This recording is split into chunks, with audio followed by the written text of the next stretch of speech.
જૂનાગઢના કેશોદમાં ધોધમાર વરસાદ થઈ રહ્યો છે। મુળિયાસા ગામે ભારે વરસાદથી સાબલી ડેમમાં પાણીની આવક નોંધાઈ છે। વધતા પાણીની આવકને લઈને ડેમના દરવાજા ખોલવામાં આવ્યા।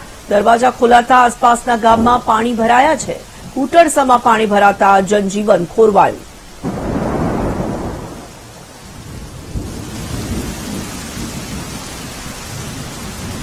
સંવાદદાતા જય વિરાણી જોડાઈ ચૂક્યા છે। વિગતો પ્રાપ્ત કરીશું। જય, જે રીતે સતત વરસાદ વરસી રહ્યો છે, કેશોદમાં શું પરિસ્થિતિ છે ભારે વરસાદને લઈને?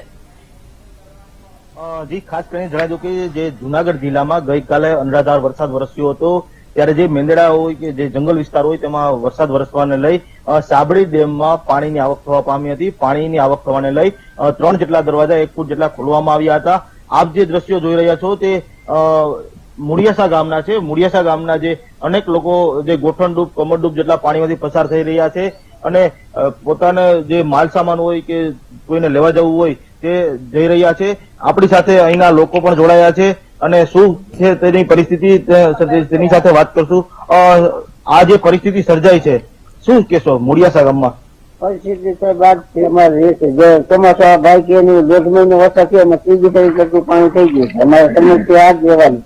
અમે 2-3 વખત પેટ્રોલ છે સાહેબ ઉપરથી આવે 3 ફૂટ રોડ કરી ગયો, આગળ પુલ છે ઊંચો કરી ગયો, તો કોઈ નિરાકરણ હવે આવી ગયો, વર્ષ નીકળી ગયો પણ કોઈ આવ્યું નથી। અત્યારે નિશાળ પણ સ્કૂલ છોકરાઓનું બંધ છે। અમારે ઇન્જન થઈ ગયું, પાપાનું સમસાન જાત્રા કાઢવાની છે, 10% માણામાં રહેવાનું છે। ત્યાંથી બહારના માણસો આવવાના નથી, કોઈ બહારનો પુલ માટે ઉતરી જેવી પરિસ્થિતિ છે નહીં, પુલ માટે પણ ત્યાં કામ છે। તો આજે વરસાદ વરસ્યો, ચોમાસાની સિઝનમાં કેટલામી વખત આ પાણી આવ્યું છે? આ તો 3જી વાર પાણી આવ્યું। આ વારની સિઝનમાં 3જી ફેરી પાણી આવ્યું છે અને એમાં એવું છે કે મેસેજ આવે છે સરપંચ ને આવે, સરપંચ મારફત ગામને મળે છે મેસેજ કે ભાઈ આપણે ખોરાહા ડેમ ના દરવાજા ખોલવામાં આવ્યા અને પાણી છોડવામાં આવ્યું। તો એમાં કઈ મુળિયાહાનું નામ નથી આવતું, મુળિયાહાનો કઈ ઉલ્લેખ નથી। નુકસાની તો આપણે 30% મુળિયાહાની જમીન નથી અને ગામને। તો પેલા ખોરાહાનું ડેમ બનાવ્યું તો આ ગામને કઈ સર્વેમાં નતું લીધેલ કે જયારે આના દરવાજા ખોલીએ તો 30% નુકસાની મુળિયાહાની જમીનને થાય। મુળિયાહાનું ગામ આજ 11 દિવસ થયા બંધ રહ્યું અવારની સિઝનમાં, એ ખોરાહાના ડેમનું જ પાણી છે, બાકી વંથલી વિયર ડેમ નું આવે અને ખોરાહા ડેમ નું।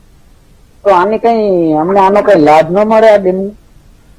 તો ખાસ કરીને જે 11મી વખત 11 દિવસથી આ પાણી સતત રહ્યું છે, શું કહેશો? દર વખતે આ પરિસ્થિતિ સર્જાય છે, સરકાર પાસે શું અપેક્ષા છે? સરકાર પાસે અપેક્ષા છે કે આ પાદરના રસ્તા છે, આગળ રસ્તો બરાબર રસ્તો ચાલુ રહી જાય એના માટે 2 મીટર ક્યાંય જરૂર 2 મીટર ની પડે, ક્યાંય મીટર ની પડે, પુલિયા રસ્તા નીચા છે એ બધા ઊંચા કરવામાં આવે।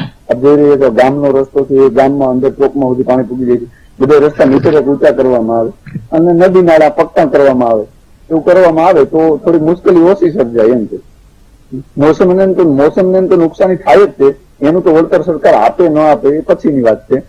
પણ આ કોઈ અવર જવર કરવી હોય તો માણસો તો ફ્રી રહી નીકળવા માટે એમ તો આ માંગ છે કે રસ્તા ઊંચા કરવામાં આવે। આપણે જોઈ રહ્યા છીએ, આગળ મેં સીન બતાવ્યું હતું કે જે આ પુલ છે એને આપણે 2 મીટરની ઊંચાઈની જરૂર છે। અમે માંગ હોતે કરેલી છે કે 5 થી 6 ફૂટ ઊંચાઈ પુલની લેવાઈ જાય તો રસ્તો ચાલુ રહે એમ છે। બાકી નદી છે તો નદી ઊંડી કરવામાં આવે, કિનારા પક્કા કરવામાં આવે નદીના, એવું કરવામાં આવે। બાકી આ દુકાનોમાં બધે એટલે પાણી થઈ જાય છે, ગામમાં કોઈ નિધન થઈ જાય, આજે જેમ કે આજે જ એક નિધન થઈ ગયું છે, એનું આપણે 1/2 કિલોમીટર હાલીને જવાનું છે, દફન વિધિ છે ભાઈની। તો પરિસ્થિતિ એટલે કડે પાણીમાં થઈને જવું પડશે। શમશાન છે તો શમશાન ગામથી એટલું બહાર છે, એમાં હોતે ને એટલે જવું પડે। વિદ્યાર્થીઓ છે, બાળકો છે તો એ 5 દિવસથી 8 દિવસથી સ્કૂલે નથી જઈ શક્યા, કેમ કે સ્કૂલ પણ ઊંચાણવાળા વિસ્તારમાં સ્કૂલ છે તો નીચાણવાળા વિસ્તારમાં થઈને પાણીમાં થઈને જવું તો પડે ને ત્યાં આપણે પેલા। એવી પરિસ્થિતિ છે બધી અને તંત્ર પાસે માંગ છે 5 ફૂટ રસ્તો ઊંચો કરવાની। રસ્તો ઊંચો છે મીન્સ કે જે નીચાણવાળા આપણે જોબુ છે એ બધી ઊંચી કરવી પડે, આગળ પુલ આવે તો પુલ ઊંચા કરવા પડે, એ બધી માંગ છે। તો ખાસ કરીને ગામ લોકો એક જ માંગ રહ્યા છે કે જે આપણે જે અત્યારે જે ઉભા છીએ તે રસ્તો જે ઊંચો કરવામાં આવે તેને લઈ આ પરિસ્થિતિ ન સર્જાય।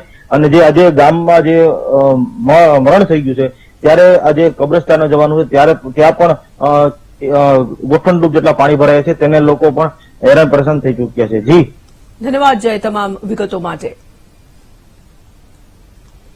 તો જૂનાગઢના કેશોદમાં ધોધમાર વરસાદ છે, પરંતુ ધોધમાર વરસાદ બાદ જે પરિસ્થિતિ છે તે વિકટ બનતી આપ જોઈ શકો છો. સાબલી ડેમના દરવાજા ખોલવામાં આવ્યા અને આસપાસના ગામમાં પાણી ભરાઈ ગયા છે.